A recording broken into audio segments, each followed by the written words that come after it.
Okay, and then this is my city. This Vicenza is a small city characterized by neoclassic architecture, as you see here, and the city of gold because we have many factories involved in gold and precious jewelry, of course. And I'm living close to Venice, and 1 hour by car, 40 minutes more or less, okay? And I'm teaching University of Ferrara. This is also close to my city, is 1 hour by car. So Ferrara is here, the northeastern part of Italy as well, and is an old university founded in the 13th century. So I started using mini screws and skeletal anchorage many years ago. As you see, I published this paper in '95 in which I published a technique to insert implants and mini screws in the palate with safety without going into the nose, so without creating fistulas or any other problem. Okay. Now, I moved, yes, I developed the spider screw in the years 20, and then as you see, the mini screws that started very simple. Today we have a lot of mini screws on the market and also these systems, you know, and the last one is the angulated mini screws, as you see here. So, what I'm talking about? I'm talking about rationality. What is rationality? It's ability to choose among multiple alternatives. We see in these 3 days, we will see many alternatives to treat our patient and to select what we think is the best for us. So it's a property of processes with logic, okay? So my presentation will focus on the efficacy of the system to expand the maxillary bone in adult patients without surgery. So I'm talking about efficacy, I've been talking about drawbacks because every technique has some unknown side effect, unwanted side effect, every technique. Then I'm talking about individualized bone concept and success, failure, and complication. Of course, because there are some of these in this technique.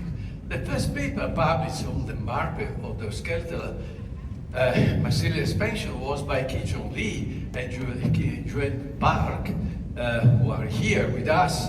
So they opened the eyes of the orthodontists in the world because they said, oh, look here, you can expand the maxilla even in that patient without surgery. Okay, but is this approach really better than the one that we know or we knew before?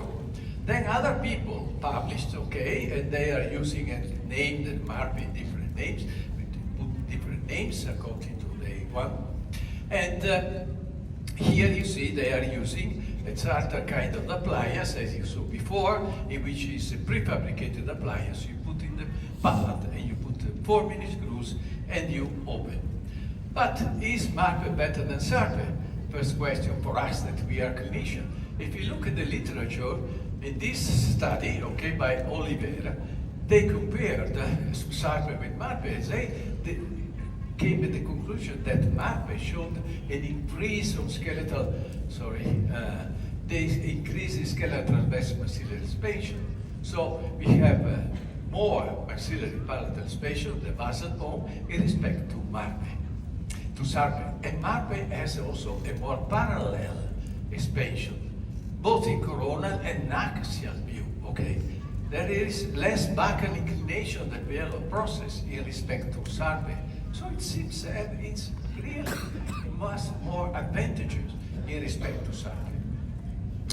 Now, if we look now another paper that is an umbrella review, is report, they reported that MARPE seems to present significant clinical changes when compared with conventional RPA, and even if we compare with SARPE, with less adverse clinical outcomes. So we can conclude that MARPE is the first choice when we want to expand the maxilla in adult patients.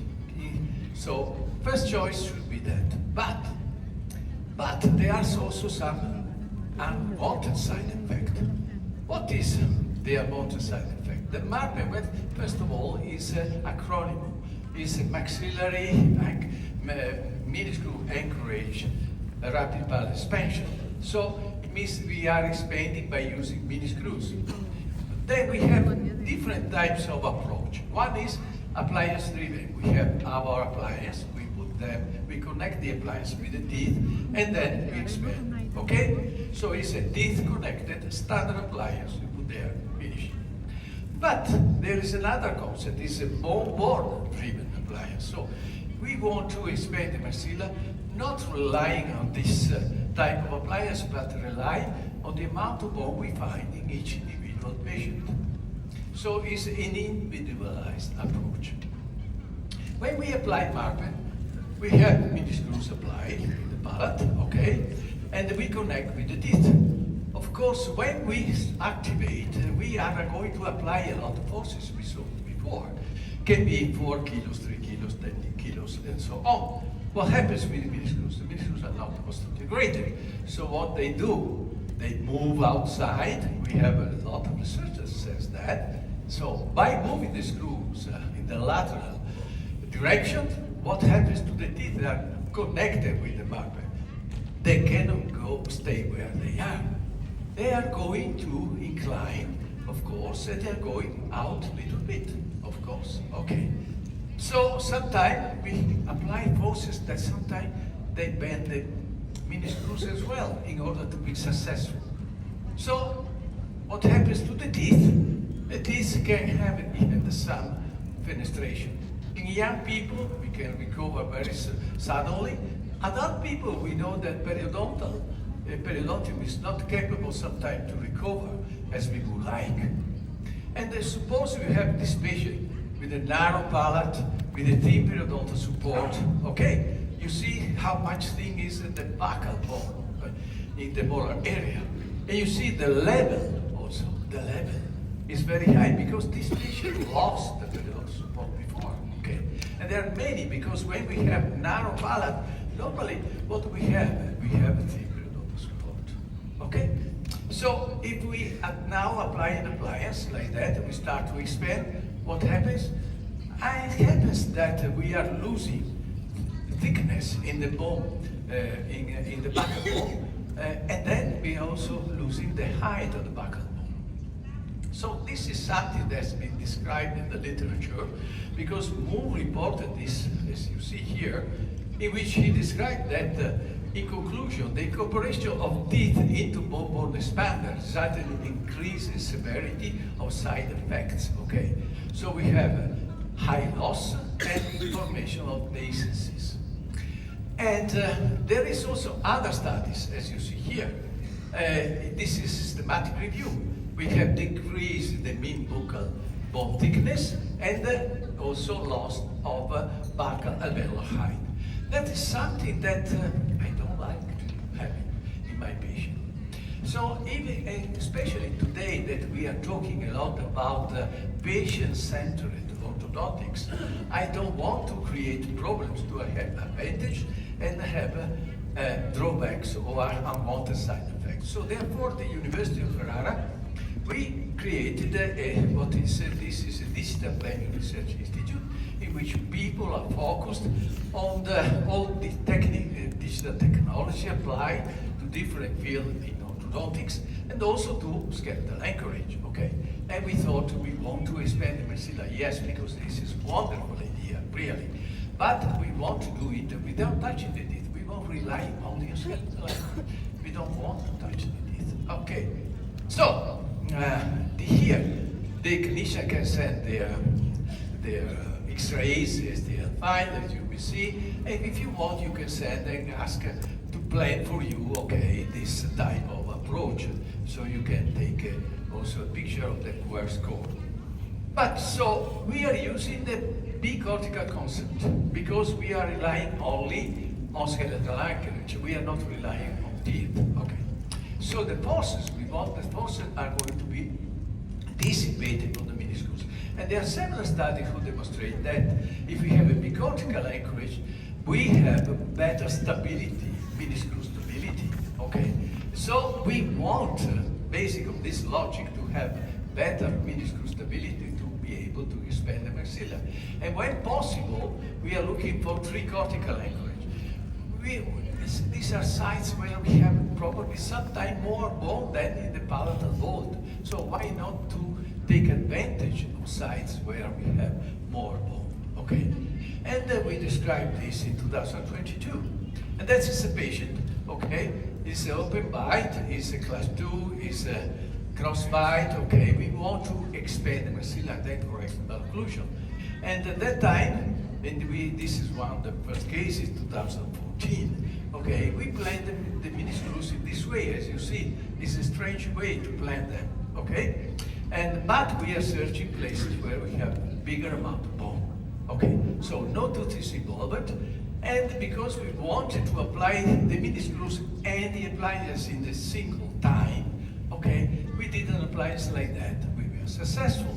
Okay, so you see, we published the one basic concept in which we are applying mini screws and appliance in the same time, but not driven from the appliance, but driven from our planning. And this is the compensity before and after the maxillary expansion. You can see that the inclination of the molar is not changing at all. And also the thickness of the bone buccally to the first molar is always the same. That's something that we like, absolutely. So there is also another advantage when we do like that, because the teeth are free, are not involved. We can start to move the teeth during the stabilization of this maxillary suture opening. Okay, and this is our patient before and after. So for me, the rule number one is, if you want to do, if you want to make an approach like this, select the proper places.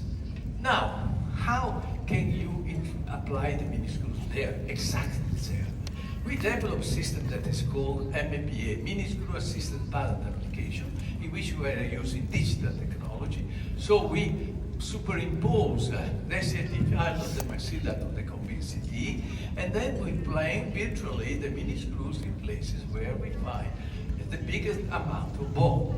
And then when we have that, we create a guide. And by a guide, we are inserting the mini screws in the proper place. Is the lateral self-use? Can we do it in the lateral? No, because according to this study, it's important that we can do a lot of errors. I don't have time to explain. But the question is this really a really precise system? Could everybody use it, or do we need experience? That's the question. So we did a study at the University of Ferrara, and we published this year. Okay. The purpose is to see if the beginners, students of the first year of the specialty orthodontists can do it by themselves or not, or if we need experience. So we take 40 models, 20 models, 40 mini screws, a group of 10 beginners and a group of 10 experts. We gave them the same model. We teach them the protocol because it's not a simple mini screw insertion, okay?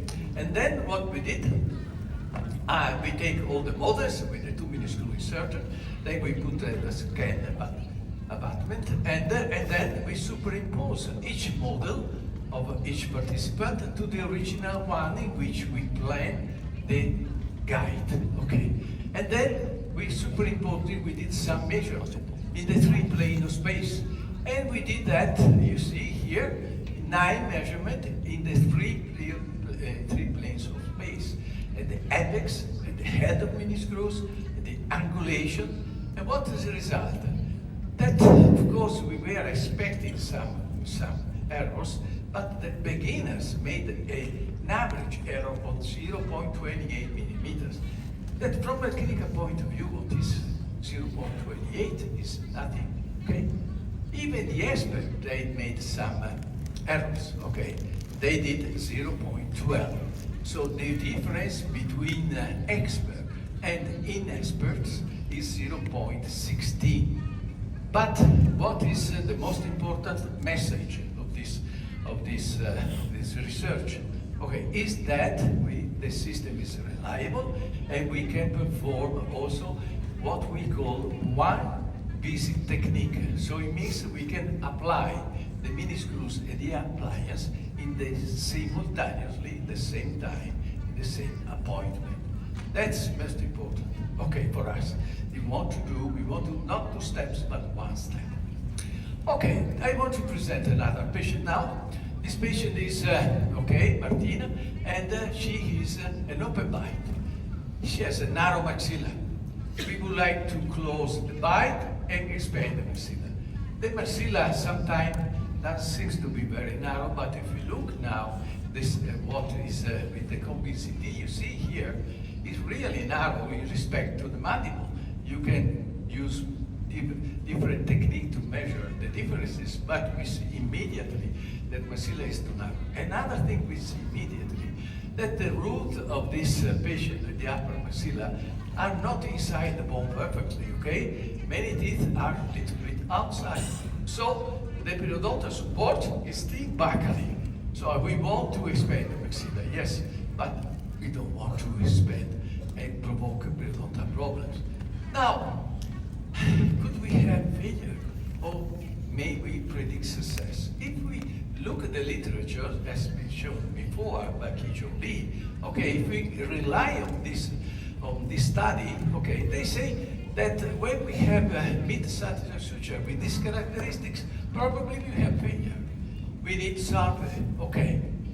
But is it really reliable, the literature, this kind of literature? If we look now by the time, the literature, we have some changing. Because later on, in 2021, this group of authors, they compared a group 25 patients in which we were capable to expand the maxilla, and then what they found, then if they investigated the characteristic of mid-sagittal suture, 17 patients that were successful.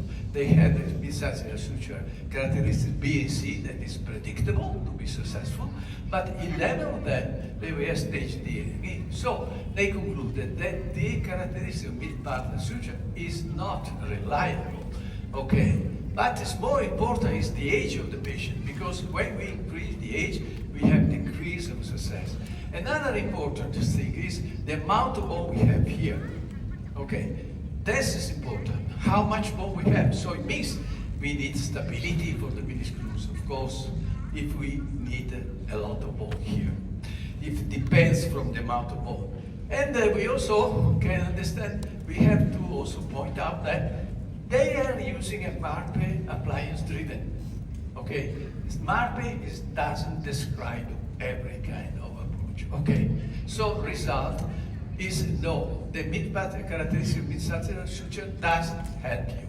But I thought I have now all the information. And then if you look at the literature at 23, there is another group, another research, and they said, again, no, the first one was not good. The second one was not. What is most important is this one, okay?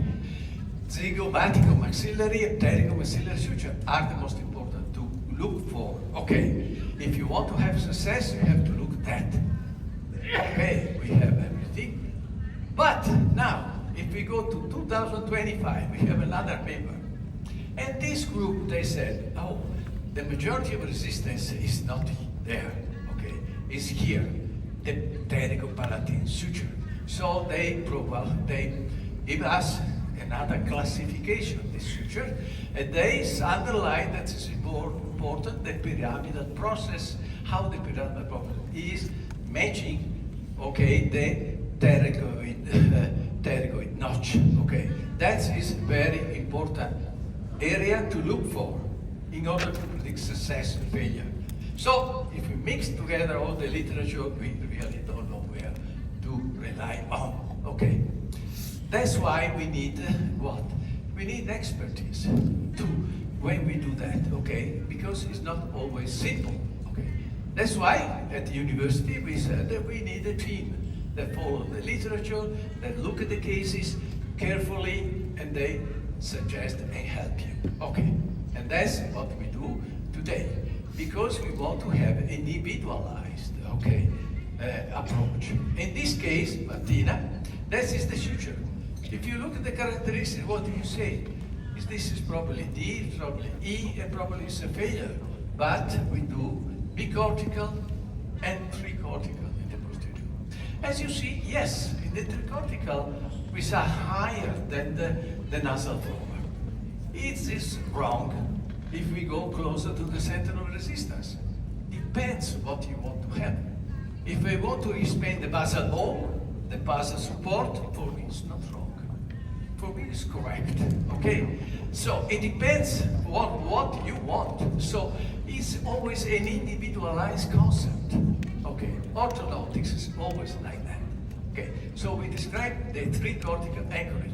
I want to put the minuscule where we have much more bone, not where I have 2 millimeters of bone, okay? Because for me it's more reasonable that if we have three cortical plates involved, I have better stability. And I can rely better on my skeletal anchorage. Or why do I use skeletal anchorage? Not the other way. Okay, that is a slice of a comping. Okay, and you can control if the minuscule is going there or going outside. Okay, when you are using a guide, not when you're putting the minuscules like that. Okay, and here you see another thing. Okay, what we have? Two jack expander. Any reason to do that? Let me show you later. Okay? This is my patient, and that is the expansion, maxillary expansion. This point we transform. In little bit delicate cases, I don't say difficult, but in moderate cases. So for me, my hand, I can use now some aligners. Okay? I can treat the bias. My patient with aligners, I extrude the lower incisor instead of the upper one because there's a gummy my tendency. Another important thing is that I can leave the minusculus in the palate, I can use my aligners. In the meantime, I don't block the teeth, teeth can be moved, okay? During maturation of the mid-patellar suture space that enlarged, okay? That's the case. At the end, patient is happy, okay? And this is what we want to have. We are a patient successfully treated, okay, from all different points of view.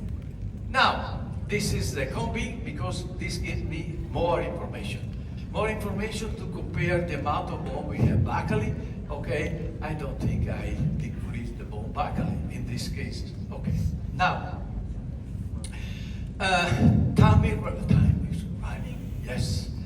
So you can compare maxilla and mandible, okay? We really expand maxilla, the size that we wanted.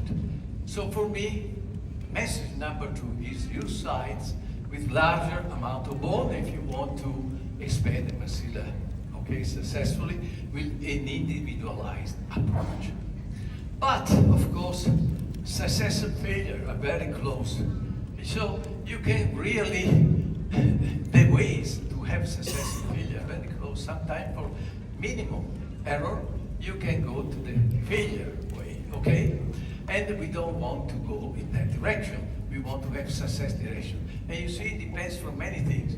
Maxillary sutures, minuscules we are using, activation protocol we are using, appliance time, precision of the appliance and rigidity, because there are studies that demonstrate that if the appliance is precise and rigid, is much better, transfer much better the forces to the maxilla.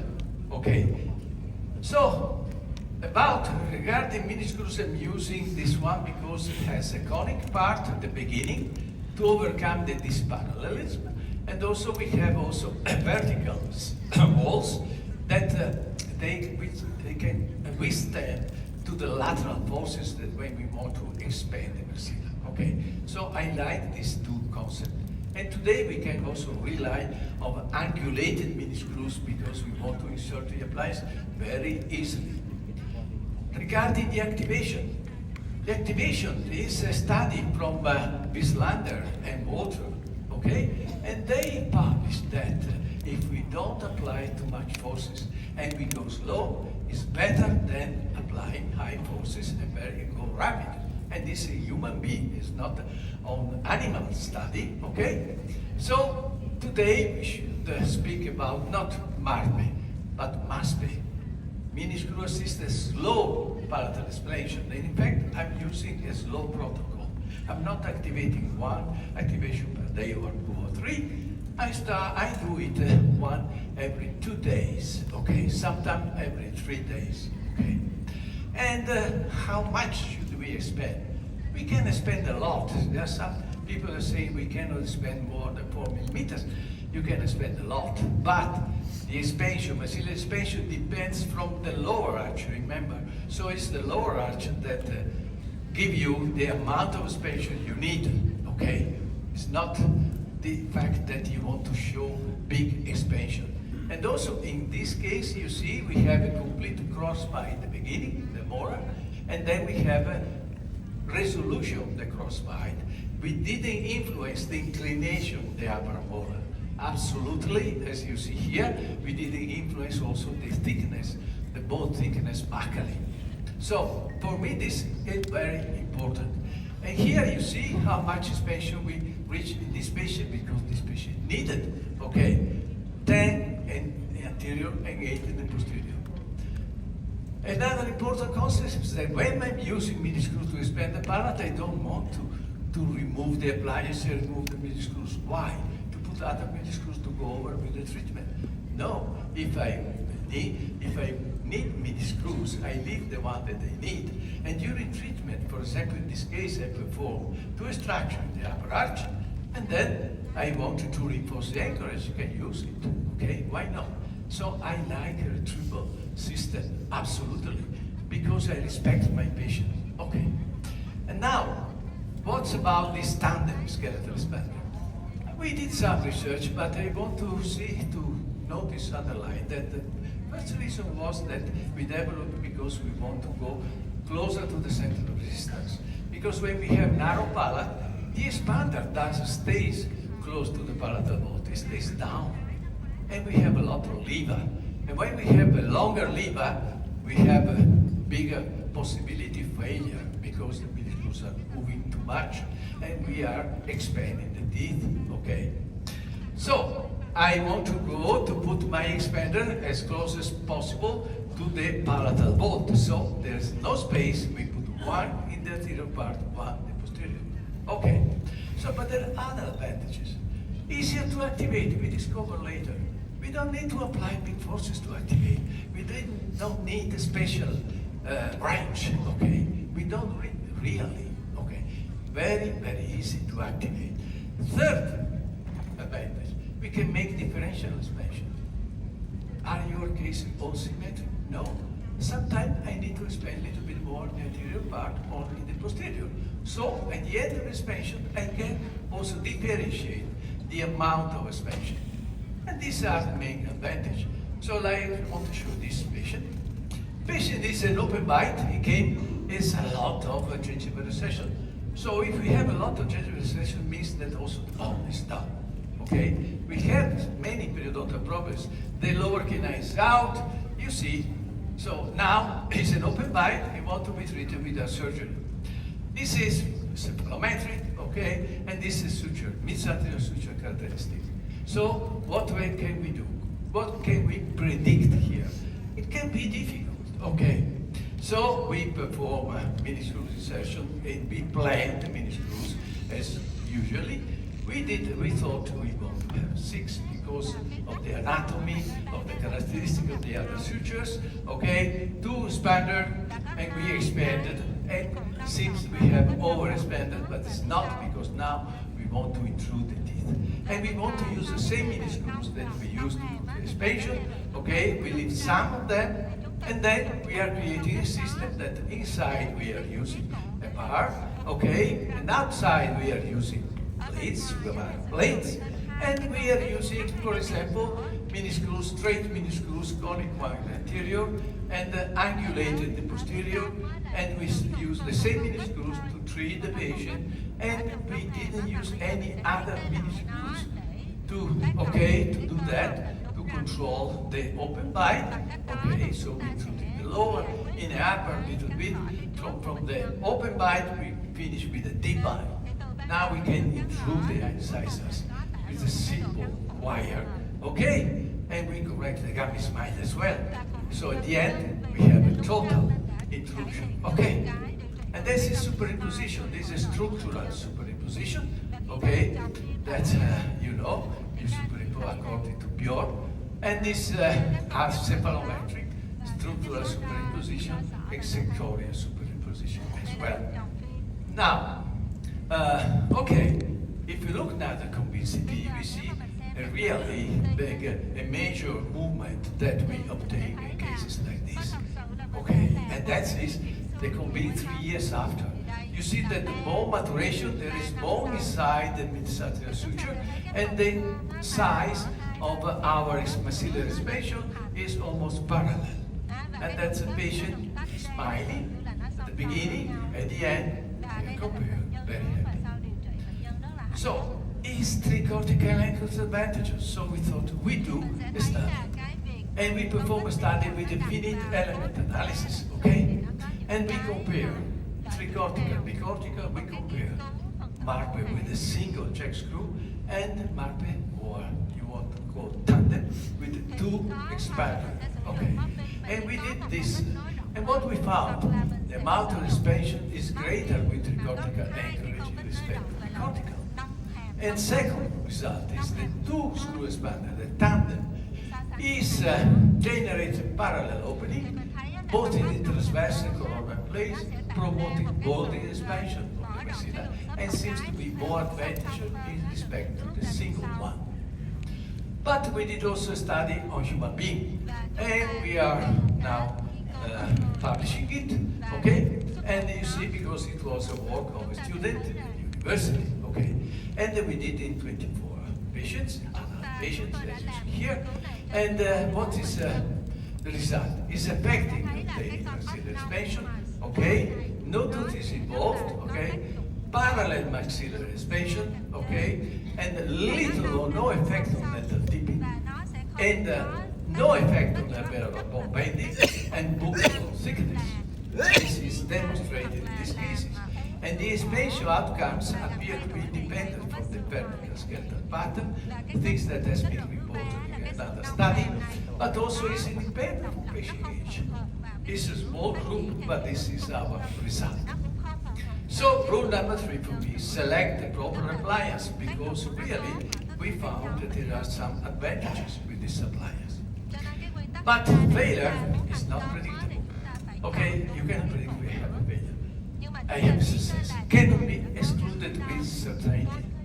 So what we have to do as clinicians, we always have to have a plan B and a plan C sometimes. So we have to explain to our patient. Okay? And what I'm doing, for example, this is a 48 years patient. Okay? Periodontist sending it to me because she has a lot of periodontal problems. Okay, you see here, it's a lot of crowding. Okay, if you look at the panoramic, she lost two teeth. Lower, the amount of periodontal bone is there is very, very poor. Okay, so would you like now to expand the maxilla? I like to expand because there is crowding. Do you want to expand to align the teeth, as the periodontist asked me? No, I don't want to expand the teeth, absolutely, in a case like this. We want to connect the teeth with the maxillary expander. For me, it's risky. So we thought we do it just using skeletal anchorage. Okay. Again, look at the combi. Look at the combi, and now she needs maxillary expansion. So if I'm capable to perform maxillary expansion, for me is valuable for the patient. Not only from the aesthetic point of view, but also from the health of the patient. So now we have to consider this is a characteristic of midsection suture.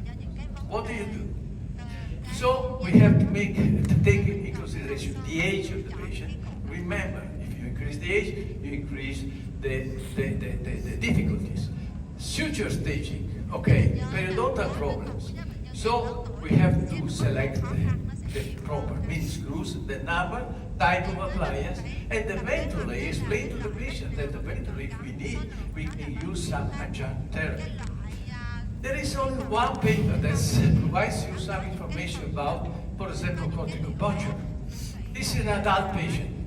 If I do any cortical puncture, do I perform any mistake? No, we don't need to grow. Okay, the growth is finished. Okay, when the surgeon does a sharpen, it doesn't take care. Okay, it's open the suture, cut the suture. So why not to perform some acupuncture? There are no other studies that demonstrate this effective, but we add, okay? So we do bone, TS tandem skills, but acupuncture. So this is the planning. We are using angulated mini screws in the back and conic straight in the anterior part in order to have a perfect fitting of the appliance.